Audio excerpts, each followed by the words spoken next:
Hello students, welcome to IAS by Heart. Welcome to today's comprehensive editorial analysis. In analysis, most of the articles is related to the recent assembly polls which are upcoming, what will happen, the predictions, what it should have done, what are the points that the political parties have missed, etc. So we'll be looking at the articles which are relevant from UPSC perspective only. So without any further delay, let's get into today's video. Let's look at the first article of today, polarization in times of dispossession. In the article எதை பத்தி சொல்றாங்கன்னா what's happening in Sri Lanka and how it is working there. இப்போ ரீசெண்டா நடந்த அந்த வார் crimes அந்த வார் டைம்ல நடந்த அக்கௌண்டபிலிட்டிக்காக there was a voting in United Nations Human Rights Council and India contrary to the popular opinion what we did was abstain from voting.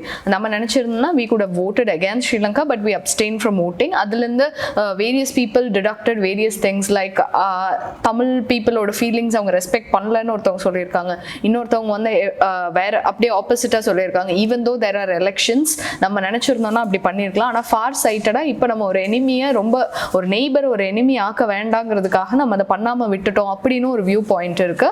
I leave it to the aspirants. Everybody is entitled to their own opinion, so you form your own opinion. So இத பத்தி நேத்தே நம்ம பேசியிருந்தோம், அதோட continuation தான் இந்த article. Just have a look at this article, just the highlighted parts would be enough. Moving on to the next one, peaceful start despite a fierce contest. The first phase of polls were sparred of major violence.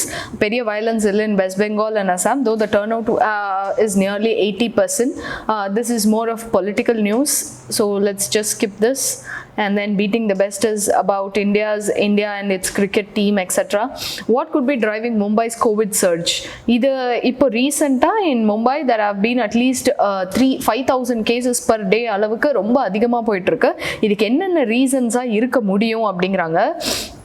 இப்போ நம்ம என்ன சொல்லுவோம்னா, இப்போ பாதி பேருக்கு corona வந்து முடிஞ்சிருச்சு, they have been attacked by the virus அப்படி இருந்தோம்னா, if the half population is immune then one infected person typically infects only half the number they would otherwise do. இப்போ நீங்க ஒரிஜினலா ஒரு 2 பேரை இன்ஃபெக்ட் பண்ணிருப்பீங்க, if you had this virus inside you அப்படின்னா, இப்போ you have become immune. If half the population is immune னா, அந்த 2 பேர்ல ஒருத்தவங்க immune ஆயிருந்தாங்கன்னா you will be infecting only one person. So இந்த டைம்ல பார்த்தோம்னா ஆக்சுவலா number of cases குறைய தான் செய்யணும், since it has been almost a year and almost half of the population has been exposed to the virus, they have recovered from the virus. அப்படி இருக்கும்போது நியாயமா இது குறைய தான் செய்யணும். Why is it increasing அப்படிங்கறத அனலைஸ் பண்றாங்க. If a sufficient fraction of the population is immune, outbreaks naturally die out at this point. This is called as herd immunity. Herd immunity னா என்னன்னா, ஒரு certain population even if they are affected they'll be immune to the virus. அதுதான் herd immunity ன்னு சொல்வோம். The rate of increase which seems at odds with the theory. நான் முன்னே சொன்ன மாதிரி இதுதான் ஒரிஜினலா நடந்திருக்கணும், ஆனா this is not happening. திடீர்னு ஆஃப்டர் 1 year அதுவும் நம்ம ஓரளவுக்கு ரெஸ்ட்ரிக்ஷன்ஸ் லாக்டவுன்ஸ் அதெல்லாம் முடிஞ்சு ரெக்கவர் ஆகிற டைம்ல the cases are spiking. Uneven spread and opening up had a clear role in driving the city's second surge and likely playing some part of in this one also. Uneven spread, for example, இப்போதான் வந்து slum ஏரியாக்கு it has started to spread. அதுல பாத்தீங்கன்னா the number of people நம்ம ஒரு நாளைக்கு எவ்வளவு பேர் டெஸ்ட் பண்றோமோ அது மட்டும் தான் இல்ல, people who are not tested they also have positive cases. Could it be that a SARS-CoV-2, அதாவது coronavirus second variant which is more transmissible, which spreads from person to person, is more easily circulating in the city? இதை நம்ம ரெண்டு விதமா பார்க்கலாம். ஒன்று, first ஃபேஸ்ல நம்ம எடுத்த டெஸ்ட்ஸ் எல்லாம் பத்தல, செகண்ட் ஃபேஸ்ல என்ன சொல்லலாம்னா, நம்ம எடுத்திருக்க டெஸ்ட்ல கொஞ்சம் பேர் மட்டும் தான் பாசிட்டிவ் ஆயிருக்காங்க, மற்ற பேர்லாம் லெஃப்ட் அவுட். அப்படி இல்லைன்னா second strain of this virus வந்து ஈவன் மோர் இன்டென்ஸா இருக்கு அப்படிங்கிறதையும் நம்ம சொல்லலாம். Could the city be seeing a significant number of reinfections? That is also a possibility. If immunity acquired through infection wanes over time or can be bypassed so that immune escape variant is there. அதாவது over the time and நம்ம acquire பண்ண immunity, for example if you had got corona last year ஓட beginningல அந்த lockdown போட்ட டைம்னா that is by March. So in the year, in the over the 1 year உங்க immunity fade ஆயிருந்ததுன்னா what would have happened? அந்த மாதிரி reinfect ஆகுதா? Is there any scope for fading of immunity அந்த மாதிரிலாம் இருக்காங்கிறத the scientists have to analyze. The high prevalence of the so-called UK variant in Punjab and the novel variant with double mutation in Maharashtra indicate that we should not ignore the possibility of variants playing a part in the Mumbai's new surge. நம்மளுமே கொஞ்சம் அந்த அந்த laxity set ஆயிடுச்சு, complacency set ஆயிடுச்சு அப்படின்னு நமக்குள்ளேயுமே mask போடுறது இல்லை, people are not very conscious, ஓரளவுக்கு we have started to live with the virus அந்த மாதிரி எல்லாம் ஒரு ஃபேஸ் இருந்தாலுமே செகண்ட் ரீசன் முக்கியமான ரீசன் என்னவா இருக்கும்னு பார்த்தீங்கன்னா that new variant is spreading in the city அப்படிங்கிறதையும் நம்ம இக்னோர் பண்ணிட முடியாது. The city saw a huge, அதாவது 24% increase in all cause mortality in 2020 which is about 22,000 more deaths than expected from the previous 5 years data. கிட்டத்தட்ட 15% increase ஆயிருக்கு. The extent to which new variants are circulating, reinfections occurring needs to be investigated urgently. So that's all about this article. Let's move on to the other articles. Indian history and distorted narratives. இந்த article எதை பற்றி சொல்கிறாங்கன்னா, இப்போ ரீசெண்டாக UGC document ஒன்று release பண்ணியிருக்கு on learning outcome paste curriculum framework for 2021 அப்படின்னு.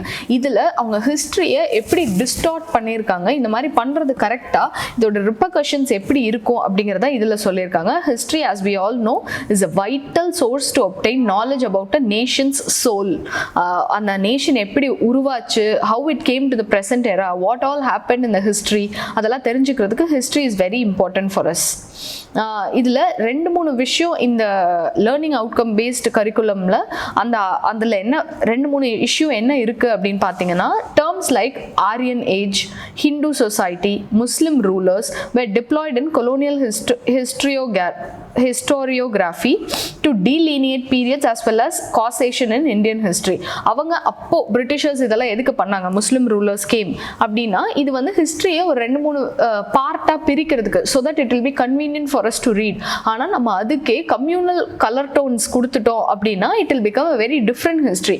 முஸ்லிம் rulers அப்படின்னா நம்ம அதை ஒரு ஏஜாகவும் பார்க்கலாம், the time when Muslims invaded India அப்படியும் பார்க்கலாம், இல்லைனா the time where Muslim subjugated Hindus அப்படின்னும் நம்ம பார்க்கலாம். இது நம்ம எப்படி பார்க்குறோங்கிறது நம்ம பெர்ஸ்பெக்டிவ்ல தான் இருக்கு.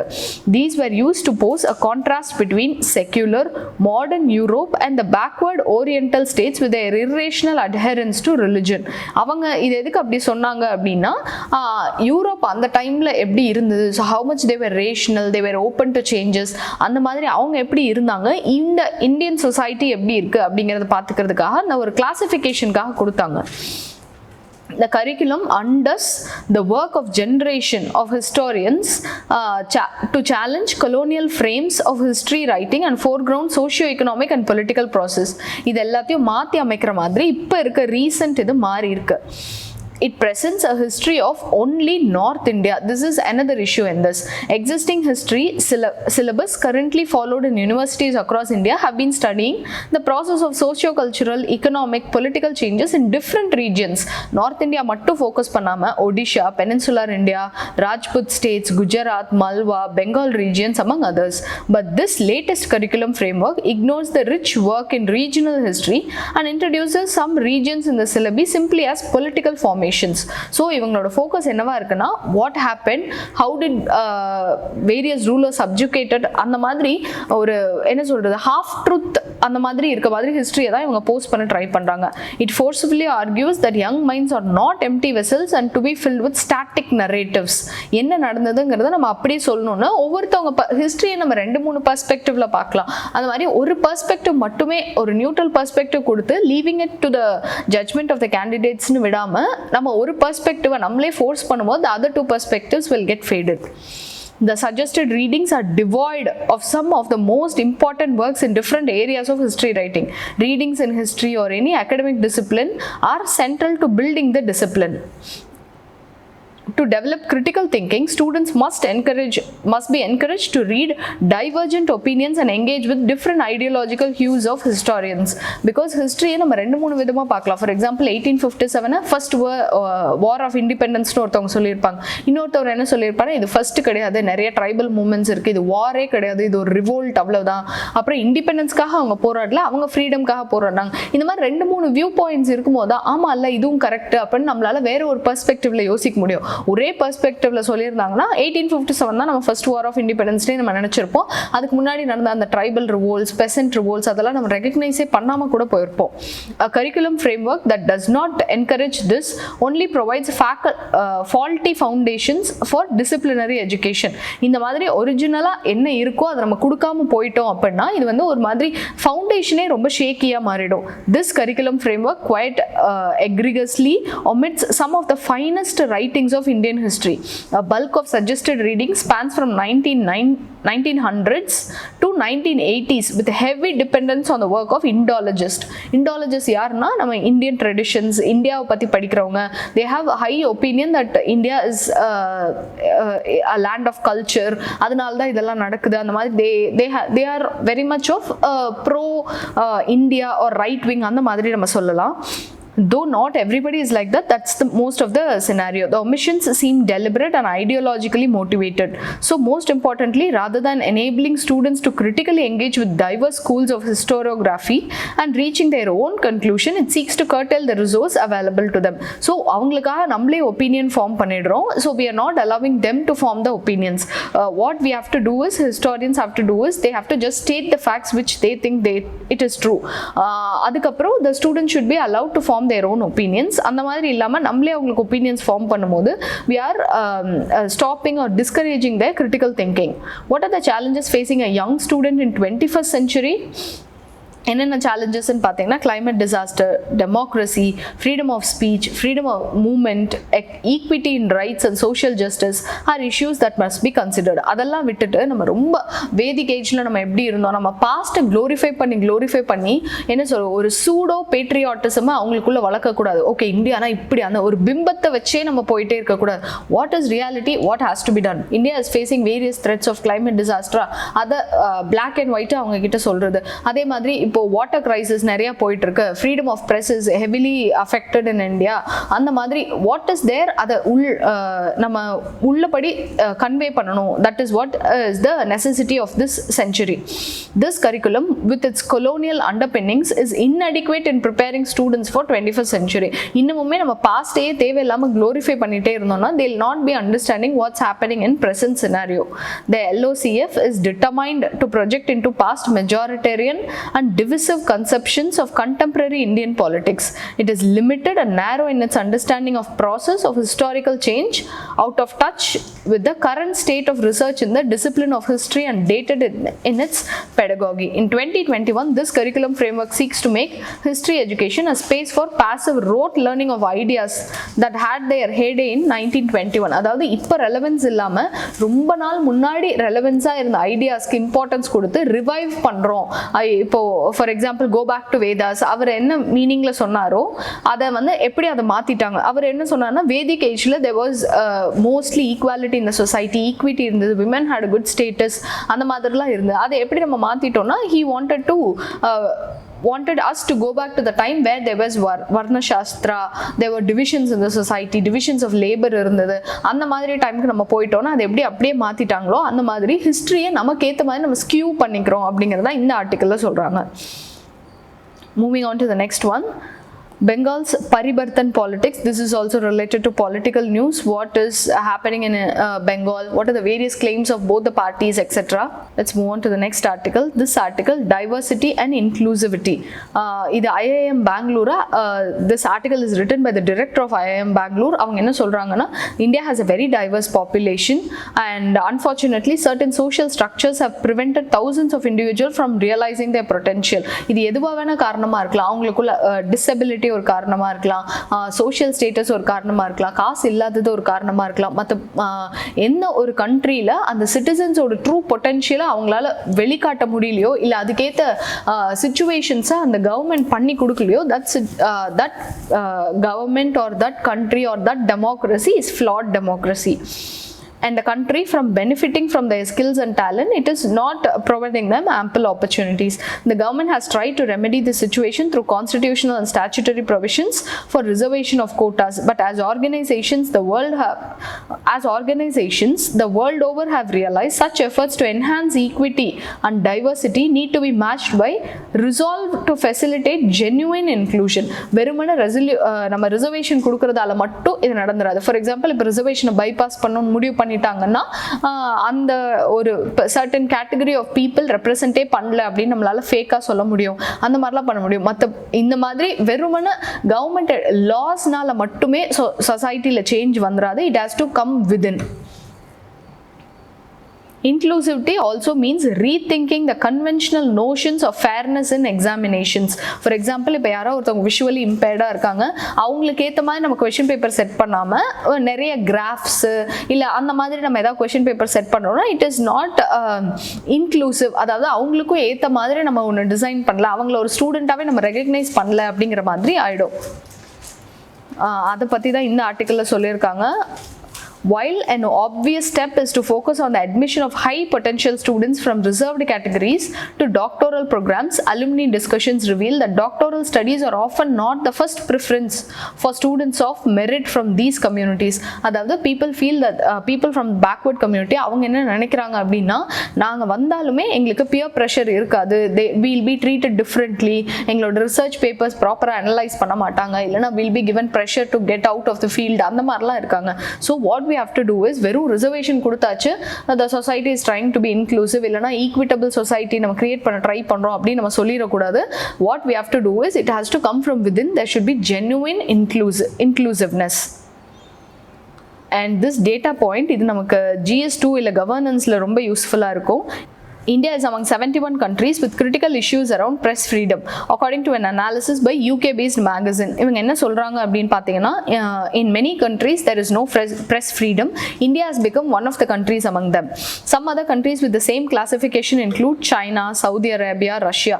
இந்த group of countries ஓட இந்தியாவும் வரதுக்கான ரிஸ்க் நிறைய இருக்கு. Each country is classified based on performance on 3 broad categories. ஒன்று pluralism and independence, safety of journalists, other press freedom indices.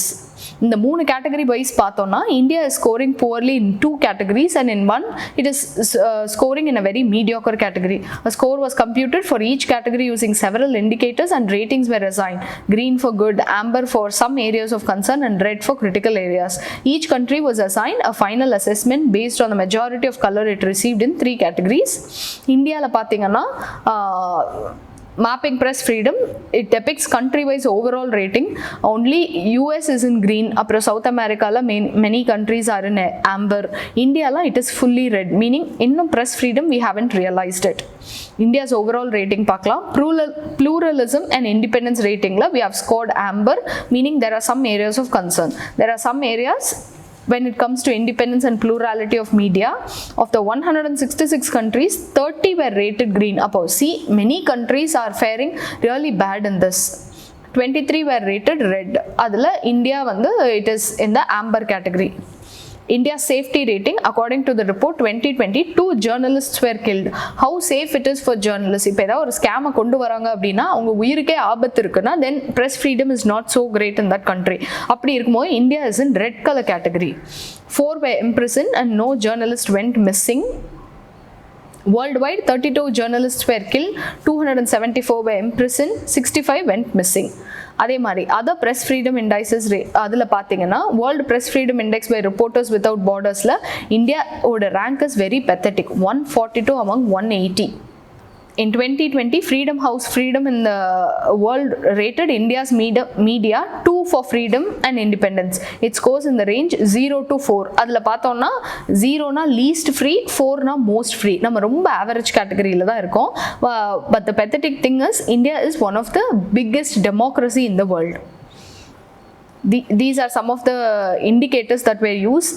Political perspectives எவ்வளோ தூரம் மீடியாவில் கவர் பண்ணுறாங்க, how often major media criticises கவர்மெண்ட்டோட சென்சார்ஷிப் எவ்வளோ தூரம் இருக்குது, செல்ஃப் சென்சார்ஷிப் பை ஜேர்னலிஸ்ட் எவ்வளோ இருக்குது, media freedom to criticise government முதல்ல ஃப்ரீடம் எவ்வளோ இருக்குது, எந்த எக்ஸ்டென்ட் வரைக்கும் அவங்க கிரிட்டிசைஸ் பண்ணுறாங்க, பயஸ் அகேன்ஸ்ட் பொலிட்டிக்கல் அப்போசிஷன் எப்படி இருக்குது, கோவிட் பேண்டமிக் அப்போ how much we were restricted, this is too much in India, level of media pluralism, freedom of opinion and expression, foreign newspapers access எவ்வளோ தூரம் இருக்குது, கேபிள் ஆர் சேட்டலைட் ஆக்சஸ் எவ்வளோ இருக்குது, இந்த மாதிரி வேரியஸ் இண்டைசஸ் வே used. இதில் ஒரு 2-3 இண்டைசஸ் கோட் பண்ணி கூட நம்ம மெயின்ஸ் ஆன்சரில் எழுதலாம்.